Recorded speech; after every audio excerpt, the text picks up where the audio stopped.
Bem-vindo à Bíblia de Estudo comentada em áudio.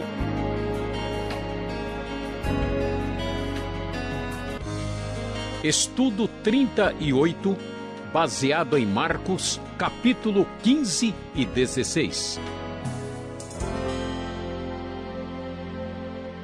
Meu prezado ouvinte, certamente você já tem acompanhado através da vida as cenas e a história da paixão de Cristo. Mas talvez nem todo mundo tenha a oportunidade de observar nas Escrituras o que de fato aconteceu. Então vamos observar o que o texto do Evangelho de Marcos tem a nos dizer a respeito dessa história tão conhecida e tão famosa. Começamos logo no início, lendo que os chefes dos sacerdotes com os líderes religiosos, os mestres da lei e todo o sinédrio, chegaram a uma decisão. Eles amarraram Jesus, levaram até Pilatos e a ele o entregaram. Jesus, então, é apresentado a Pilatos. Talvez nem todos saibam muito bem o que está acontecendo. Jesus é entregue como alguém que quer chefiar uma espécie de rebelião política. Por isso, a acusação sobre ele é que ele é o rei dos judeus. E assim, então, Jesus vai ser condenado por um tribunal romano, como quem está tentando fazer a independência de Israel, e assim se proclamando uma espécie de rei. Pilatos então faz muitas perguntas a Jesus. Jesus não responde. Pilatos fica impressionado, porque isso não é exatamente o procedimento de alguém que está chefiando uma rebelião. E então, neste momento, Pilatos, percebendo que os sacerdotes e os líderes religiosos tinham enviado Jesus para este julgamento por inveja, tenta libertar Jesus e lança a famosa escolha apresentada de se optar por um prisioneiro. E todo mundo conhece muito bem a história, quando diante dessa circunstância a multidão, enfurecida e em grande parte influenciada pela liderança religiosa, escolhe Barrabás, de modo que Jesus foi entregue para ser crucificado. E assim, cumprindo tudo que as profecias do Antigo Testamento apresentavam, Jesus foi humilhado, sofreu, apanhou muito. O texto bíblico nos mostra com clareza que batiam-lhe na cabeça com uma vara, cuspiam nele, zombaram dele, tiraram o manto e vestiram suas próprias roupas, e ele foi levado para a crucificação. No caminho, Jesus foi ajudado por um africano chamado Simão, homem de Cirene, e também mencionado aqui está que ele é pai de Alexandre e de Rufo. E então Jesus vai sofrendo tremendamente, e por volta das 9 horas da manhã ele era crucificado. A crucificação era algo muito terrível, uma espécie de pena capital que era exigida por parte do Império Romano para aqueles cidadãos perigosos que de fato fossem merecedores disso. Era uma dor mortal, a pessoa era suspensa na cruz e ficava ali até a morte. E assim se cumpriu, a profecia. O texto do verso 28 nos fala de Isaías, que ele foi contado entre os transgressores, citando Isaías 53, e Jesus, além de todo o sofrimento físico, além da punição jurídica que cai sobre ele, nós vemos também que ele sofre muitas zombarias e insultos neste momento. Mas Jesus, que é o Filho de Deus, que é o Senhor crucificado, neste momento vai comprovar a sua divindade. Veja que coisa interessante, que houve trevas sobre toda a terra do meio-dia até as 3 da tarde. Jesus então clama Eloi, Eloi, lama sabachthani, que quer dizer meu Deus, por que me abandonaste? Alguns confundem isso e acham que ele está chamando Elias. Então, um dos soldados, tenta dar um vinagre para Jesus numa ponta de vara com uma esponja, e Jesus então não bebe isso e com alto brado expirou. Quando isso acontece, o véu do santuário rasgou-se em duas partes. O centurião que estava em frente de Jesus ouviu o seu brado e disse diante da morte do Senhor Jesus: realmente este homem era o Filho de Deus. Algumas mulheres observavam de longe: Maria Madalena, Salomé, Maria mãe de Tiago e também de José. Na Galileia, eles tinham seguido e servido a Jesus, diz o texto, e estavam contemplando o sofrimento do Senhor de longe. Jesus morre na sexta-feira à tarde, não há mais tempo de fazer nada. Portanto, é o dia da preparação, véspera de sábado. José de Arimateia, um dos discípulos ocultos de Jesus, uma pessoa importante, membro de destaque do Sinédrio, foi e pediu a Pilatos o corpo de Jesus. Pilatos ficou surpreso ao saber que Jesus já havia morrido, e então ele entregou o corpo a José. José comprou um lençol de linho, baixou o corpo da cruz, envolveu-o no lençol e colocou no sepulcro cavado na rocha e fez rolar uma pedra sobre a entrada do sepulcro. Maria Madalena e Maria, mãe de José, viram onde ele foi colocado, mostrando aqui que tudo o que aconteceu na ocasião do sepultamento depois da paixão de Cristo foi exatamente checado, visto, confirmado. Tendo terminado o sábado, vamos lembrar que o sábado é o Shabat dos judeus, eles não podem exercer nenhuma atividade de acordo com a lei. Maria Madalena, Salomé e Maria, mãe de Tiago, foram comprar então especiarias aromáticas para ungir o corpo de Jesus. E no primeiro dia da semana, ou seja, no domingo, bem cedo ao nascer do sol, elas se dirigiram ao sepulcro e perguntavam então, umas às outras: quem vai remover para nós a pedra do sepulcro? Essa pedra é uma pedra enorme que pesava cerca de 2 toneladas. Imagine as mulheres tentando fazer alguma coisa. Quando foram então observar e verificar o que tinha acontecido, viram que a pedra havia sido removida. E entrando no sepulcro, viram um jovem vestido de roupas brancas assentado à direita e ficaram cheias de medo. Não tenham medo, disse ele, vocês estão procurando Jesus, o Nazareno, que foi crucificado, ele ressuscitou. Meu prezado ouvinte, Jesus mostrou quem ele era, comprovando a verdade do seu discurso, das suas palavras, por meio da sua ressurreição.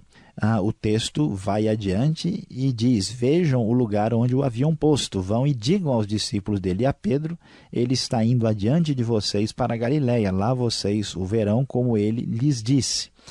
Tremendo e assustadas, as mulheres saíram e fugiram do sepulcro e não disseram a ninguém, porque elas estavam amedrontadas. Sem dúvida, a gente pode entender, nunca os discípulos, nem nenhum dos seguidores de Jesus havia de fato esperado a ressurreição literal, e agora eles estão confusos. E então o final do Evangelho de Marcos vai nos ser apresentado aqui, e o texto diz que quando Jesus ressuscitou, na madrugada do primeiro dia da semana, ele apareceu primeiro a Maria Madalena, de quem havia expulsado 7 demônios, e ela foi e contou aos que com ele tinham estado. Eles lamentavam e choravam, mas quando eles ouviram sobre a ressurreição de Jesus, eles a princípio não creram. Veja só, prezado ouvinte, que às vezes a gente fica desanimado tentando falar de Jesus para uma pessoa e a pessoa não crê. Veja, nem os próprios seguidores e discípulos creram inicialmente. Portanto, nós não precisamos ficar tão desesperados e preocupados com isso. Deus sabe muito bem como agir no coração das pessoas. E Jesus, que ressuscitou de fato, diz o texto, apareceu Noutra forma, 2 deles, quando eles estavam a caminho do campo, eles voltaram e relataram isso aos outros, mas esses também não creram. Jesus depois apareceu aos 11 enquanto eles comiam e censurou-lhes a incredulidade e a dureza de coração, porque não acreditaram nos que o tinham visto depois de ressurreto. Jesus não deixou de censurar a atitude de falta de espírito científico, né? De alguém que quer observar os fatos. Se você disse que viu, como é que foi isso? Onde? Quando? Me explica. Não, eles simplesmente não creram, viraram as costas e deixaram para lá.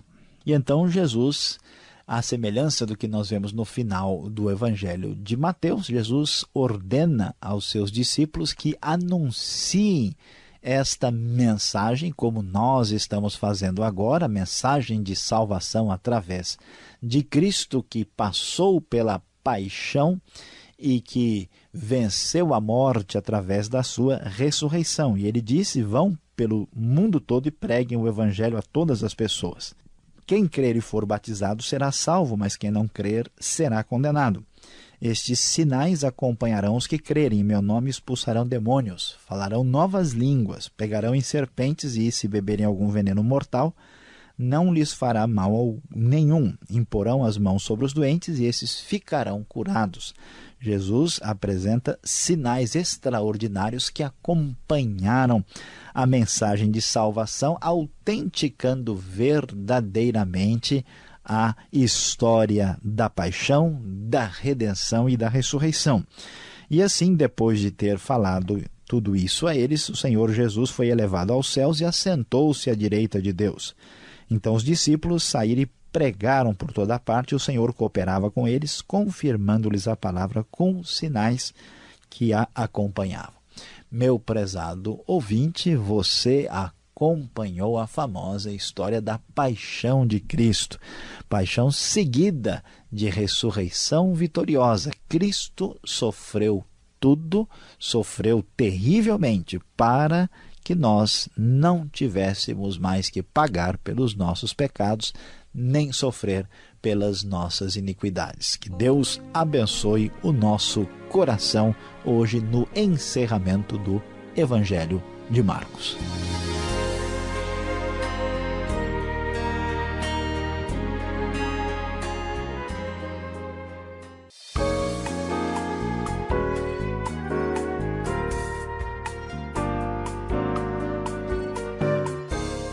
Estamos começando as perguntas aqui no último programa da série no Evangelho de Marcos, capítulos 15 e 16, a crucificação, a paixão de Cristo. Professor Luiz Saião, a crucificação de Jesus foi de fato muito violenta?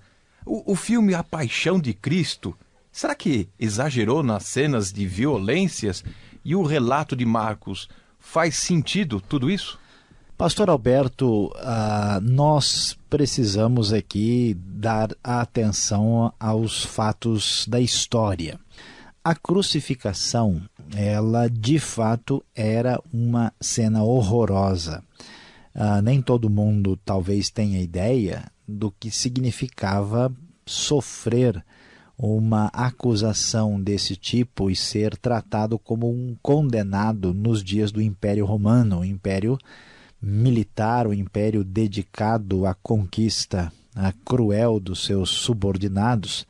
E para a gente ter uma ideia, a crucificação ela era muito violenta porque ela era destinada somente aos piores bandidos, às pessoas consideradas assim mais vis e medonhas para a sociedade. E, portanto, havia esse tipo de espancamento assim, público para que aquilo servisse de exemplo para quem tentasse caminhar naquela direção. Então, mesmo que estranhamente, né, uma parte grande da mídia tenha reclamado da violência do filme que foi tão comentado aí, sem dúvida o filme se aproxima bastante da realidade, né, cruel que a gente pode verificar.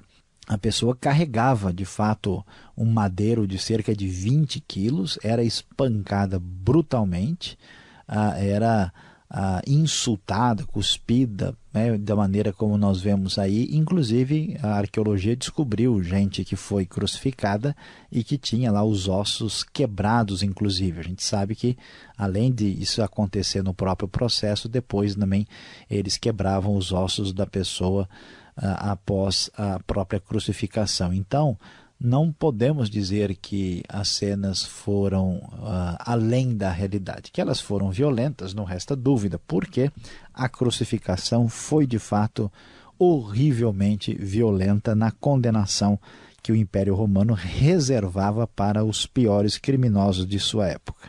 Agora, o que chama a atenção nesta cena toda é o verso 39 do capítulo 15, o centurião, o soldado. Professor, ele reconheceu que Jesus era o Filho de Deus? Ele entendeu o que estava dizendo, o que significava tudo aquilo?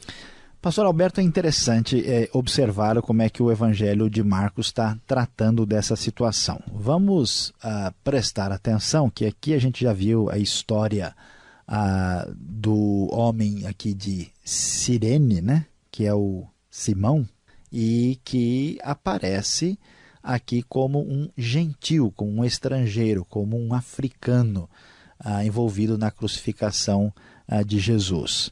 Vemos também uma atenção bem razoável dado às mulheres e, finalmente, o soldado romano. Então, todo mundo que era meio que excluído do contexto assim, judaico adquire uma relevância aqui na cena da crucificação.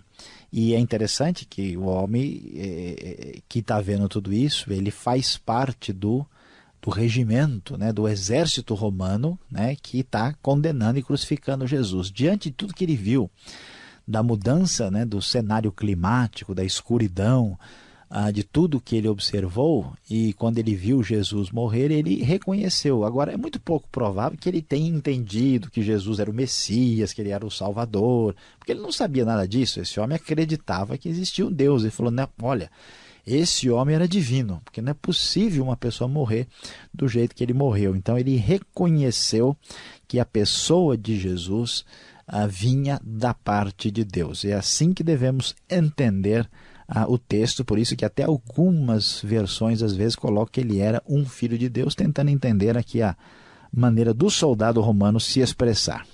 Agora, entrando no capítulo 16, a parte final do Evangelho de Marcos, é verdade que este final aqui do Evangelho de Marcos não faz parte do texto bíblico, professor? Agora, por que então está aqui na Bíblia? Pastor Alberto, essa pergunta é importante. Eu sei que nem todo mundo, talvez tem gente que nunca nem ouviu falar disso, mas há uma discussão famosa entre as pessoas que estudam a Bíblia de maneira mais profunda, de que o texto de Marcos, especificamente Marcos 16, do versículo 9 até o versículo 20, que esse texto não faria parte do texto original da Bíblia. Então vamos explicar direitinho o que acontece aqui. O problema, pastor Alberto, é que os estudiosos, pegando os manuscritos da Bíblia, descobriram que o Evangelho de Marcos apresenta dois finais diferentes. Um é chamado final mais longo e outro final mais curto. E, assim, olhando e avaliando, né, os que entendem realmente do texto, percebem com clareza que este final mais longo é o final que deve ser preferido. É verdade que esse texto não fazia parte original do Evangelho de Marcos quando foi escrito. Mas isso não significa que esse texto não seja inspirado e não significa que esse texto não deva estar na Bíblia. Nós, por exemplo, não sabemos quem foi o autor de Hebreus. E, no entanto, sabemos que o livro é inspirado. Há textos no Antigo Testamento que dão sinais claros de que eles passaram por um processo de redação. Então, o que a gente sabe é que a probabilidade bem grande é que esse finalzinho de Marcos não tenha sido escrito pelo próprio Marcos, mas isso não significa que esse texto não seja inspirado e que ele não deva estar na Bíblia. Portanto, devemos considerar esse texto como palavra de Deus, né? O Espírito Santo conduziu a igreja primitiva desde os tempos antigos, a reconhecer inspiração nesse texto. Então, mesmo que os estudiosos assim percebam que este texto ele surgiu um pouquinho mais tarde, posteriormente, isso não significa de modo nenhum que esse texto possa ser retirado da Bíblia. Será que toda essa controvérsia no capítulo 16 de Marcos não tem a ver com os versos 16 e 17? Veja bem, será necessário ser batizado para ser salvo? Não é isso o que diz aqui esta passagem? Pastor Alberto, parte da controvérsia tem a ver com o conteúdo, sim, mas na verdade não é assim a questão principal. A questão principal que causou a discussão foi a própria idade, o fato dos textos, né? O fato de a gente não ter manuscritos apenas mais recentes e não tão antigos com esse respeito a esse final do Evangelho de Marcos. Mas veja bem, o texto precisa ser bem observado. Ele diz assim: quem crer e for batizado será salvo, mas quem não crer será condenado. O batismo no tempo do Novo Testamento, quando a pessoa se convertia, o batismo, independente da visão teológica que se tenha, ele era visto como um assumir de Cristo publicamente. Portanto, se alguém cresce e não quisesse ser batizado, era como a pessoa que namora, por exemplo, e diz que não quer casar, não quer assumir o outro. Não tem sentido, né? A pessoa diz que crê em Jesus, mas rejeitar aí o compromisso público com Jesus. Agora, veja que o texto não diz que quem não crer e não for batizado será condenado. Ele diz que quem não crê será condenado. Então, a diferença está aí. O batismo era necessário, mas o batismo sozinho não salva ninguém. O batismo sozinho ou vai ser apenas, a pessoa sai apenas molhada, mas não quer dizer que ele vai receber salvação por ser batizado. Essa ideia não é pregada nem ensinada no Novo Testamento. Agora uma pergunta que todos aqueles que estão nos acompanhando gostariam de fazer ao professor Luiz Saião. Parece que é preciso fazer milagres, né, para ser cristão, né? Um cristão assim de verdade. Falar em línguas, beber veneno, pegar em serpentes. O que dizer desta atitude poderosa aqui do super crente, né? Olha, pastor Alberto, com essas perguntas difíceis aí, eu acho que vai ficar mais fácil pegar em serpente do que responder as perguntas que você está fazendo para a gente nesses dias aí, né? Vamos ver como é que a gente resolve. Veja, o texto diz que, de fato, os sinais vão acompanhar os que creem. Eles vão expulsar demônios, falar línguas, pegar em serpente, beber veneno mortal. Isso não lhes fará mal algum. E pôr a mão sobre os doentes e eles serão curados. Agora veja bem, estes sinais são sinais que vão acompanhar historicamente a proclamação do Evangelho. Esses sinais aconteceram. Paulo, por exemplo, pegou em serpente e não morreu. Nós temos vários testemunhos de pessoas que foram envenenadas na história das missões cristãs e não morreram. Agora, isso não significa que cada cristão individualmente, para provar que é cristão, precisa ter uma experiência dessa. Uma pessoa não precisa falar em línguas para ser cristão, nem expulsar demônios, nem pegar em serpente, e muito menos beber veneno mortal. Isso não é uma exigência da experiência de cada cristão, uma declaração genérica sobre o futuro histórico da própria igreja cristã. Obrigado, Sam, pelas respostas, e você que está nos acompanhando, vamos agora à parte final desse estudo.